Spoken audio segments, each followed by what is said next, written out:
নমস্কাৰ প্ৰিয় বন্ধুসকল, মোৰ ইউটিউব চেনেল আৰু ফেচবুক পেজলৈ সকলোকে স্বাগত জনাইছোঁ। লগতে নৱবৰ্ষৰ আহিবৰা শুভেচ্ছা জনাইছোঁ।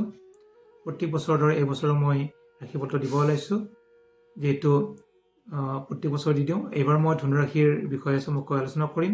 গোটেই বছৰটো দিলে বহুত দীঘলীয়া হয়, সেইকাৰণে মই 2টা মাহৰ দিব ওলাইছোঁ, বহাগ মাহ আৰু জেঠ মাহৰ। ধনুৰাশিৰ পিছত যিহেতু মকৰ ৰাশিৰ অধিপতি আছে শনি, আৰু শনি বহি আছে 3য় স্থানত। 2য় স্থানত বহি আছে যিহেতু ৰাহু আৰু চন্দ্ৰ। 3য়ত বহি আছে মংগল, শনি আৰু বুধ একেলগে যুক্ত হৈ আছে।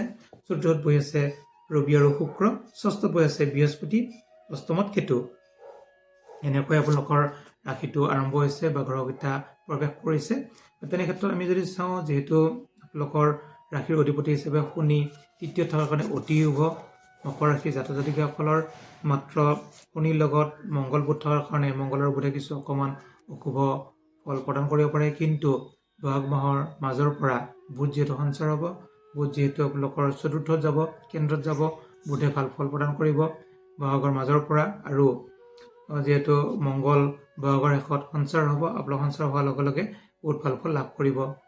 গতিকে আপোনালোকৰ যদি চাওঁ, স্বাস্থ্য হিচাপে স্বাস্থ্যৰ অধিপতি শনি হিচাপে মানসিক কিছু অলপমান স্বাস্থ্যত চিন্তা থাকিব, বহুত কথা নাই, চিন্তা থাকিব, ভাল চিন্তাও থাকিব, কিছু ক্ষেত্ৰত কষ্টৰ চিন্তা হ'ব।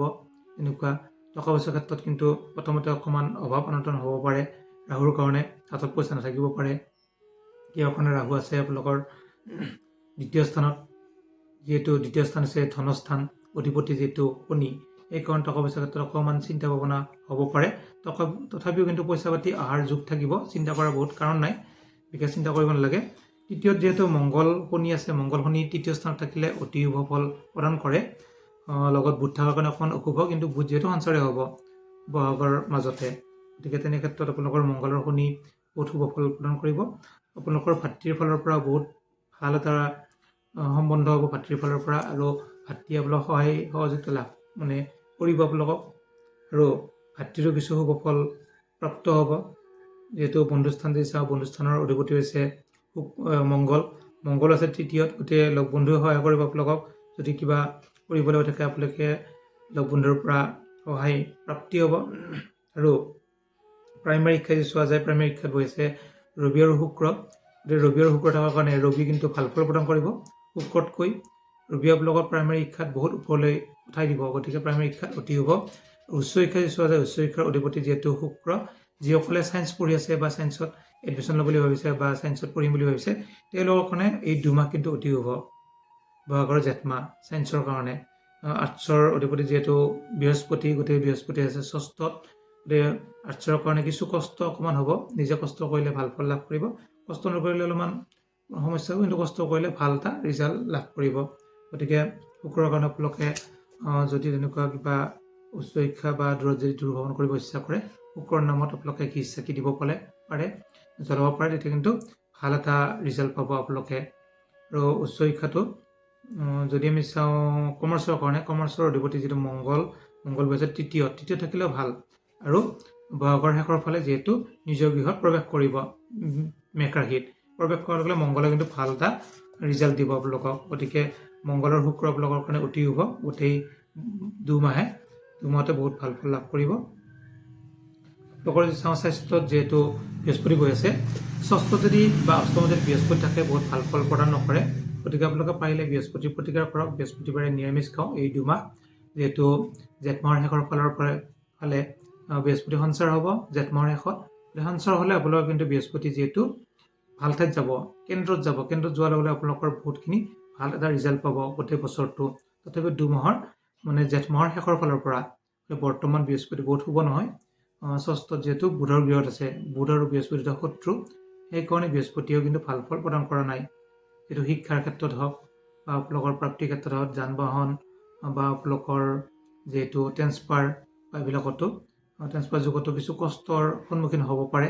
যদি ক'ৰবাৰ পৰা ক'ৰবাত যাব খোজে বা যাব ইচ্ছা কৰে, অকণ কষ্ট হ'ব, যদিও ৰিজাল্টটো পাব বা হ'ব এনেকুৱা। গতিকে তেনে ক্ষেত্ৰত আপোনালোকৰ শুভ বুলি ক'ব পাৰি। আৰু যদি আমি চাওঁ স্বাস্থ্যৰ ক্ষেত্ৰত আপোনাৰ বৃহস্পতিয়ে কিছু অকণ বেমাৰ আজাৰ কৰি থাকিব পাৰে, মূৰৰ বিষ, মূৰ ঘূৰোৱা এইবিলাক, বা যাৰ চুগাৰ আছে চুগাৰত অলপ সমস্যা কৰে বৃহস্পতিয়ে, শুক্ৰই। গতিকে তেনে ক্ষেত্ৰত বৃহস্পতি প্ৰতিকাৰ কৰক, বৃহস্পতিবাৰে নিৰামিষ খাওক, বৃহস্পতিবাৰে আপোনালোকে নৱগ্ৰহ দৰ্শন কৰক, তেতিয়া ভাল ফল লাভ কৰিব। এতিয়া আমি বিবাহৰ ক্ষেত্ৰত যে চাওঁ, বিবাহৰ অধিপতি হৈছে চন্দ্ৰ। চন্দ্ৰ যিহেতু বছৰৰ আৰম্ভণিতে ৰাহুযুক্ত, কিন্তু তথাপিও চন্দ্ৰ যিহেতু বহুদিন নাথাকে এটা গৃহত, গতিকে বিবাহৰ ক্ষেত্ৰত আপোনালোকৰ বহুত শুভ বুলি ক'ব পাৰি, ভাল ফল লাভ কৰিব বিবাহত চন্দ্ৰৰ কাৰণে। গোটেই 2 মাহতে ভাল শুভ। যদি ভাগ্য চাওঁ, আমি ভাগ্যৰ অধিপতি হৈছে বুধ। বৰ্তমান এই মানে বহাগ মাহৰ শেষলৈকে যিহেতু বুধটো বহুত শুভ নহয়, বুধ নিচস্ত আছে, সেইকাৰণে বুধৰ ফালৰ পৰা ভাগ্যটো বহুত ভাল নহয়, কিন্তু বহাগৰ শেষৰ ফালৰ পৰা আপোনালোকৰ ভাগ্যটো উদয় হ'ব। গতিকে বহাগৰ শেষৰ ফালৰ পৰা কিন্তু বহুত ভাগ্য হ'ব আপোনালোকৰ।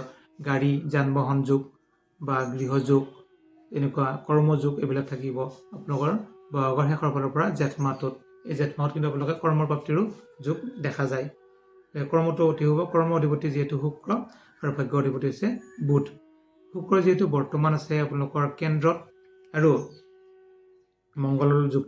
ৰবিযুক্ত, গতিকে মংগলৰ গৃহত আছে, আৰু ইয়াৰ পিছতে আপোনালোকৰ বহাগ মাহৰ শেষত যিহেতু নিজৰ গৃহত প্ৰৱেশ কৰিব। গোটেই মাহটোৰ কাৰণে, জেঠ মাহটোৰ কাৰণে অতি শুভ। জেঠ মাহত আপোনালোকৰ কিন্তু কৰ্মৰ প্ৰাপ্তি যোগ আছে। যিসকলে কৰ্ম পোৱা নাই বা কৰ্ম বিচাৰি আছে, তেওঁলোকে সোনকালে ধৰক জেঠ মাহতে আপোনালোক কৰ্ম বিচাৰক, যিকোনো কৰ্ম আপোনালোক পাব। গতিকে কৰ্মৰ ক্ষেত্ৰতো ভাল। যিসকলে ব্যৱসায় কৰিব ইচ্ছা কৰিছে, ব্যৱসায় আপোনাৰ চন্দ্ৰ, পানীৰ ব্যৱসায় কৰিলে বহুত ভাল। পানীৰ ব্যৱসায় বা পানীযুক্ত পনীয় আহাৰ, পনীয় যেনেকুৱা কোল্ড ড্ৰিংকছ, যিকোনো বা গাখীৰৰ ব্যৱসায়, এইবিলাক কৰিলে কিন্তু আপোনালোকৰ মকৰ ৰাশিৰ অতি শুভ ফল লাভ কৰিব, বহুতখিনি ভাল ফল লাভ কৰিব আপোনালোকে। আৰু যিহেতু প্ৰতিকাৰ হিচাপে মই কৈ দিলোঁ, আৰু যদি কিবা সুধিবলগীয়া থাকে আপোনালোকে সুধিব পাৰে। ধন্যবাদ।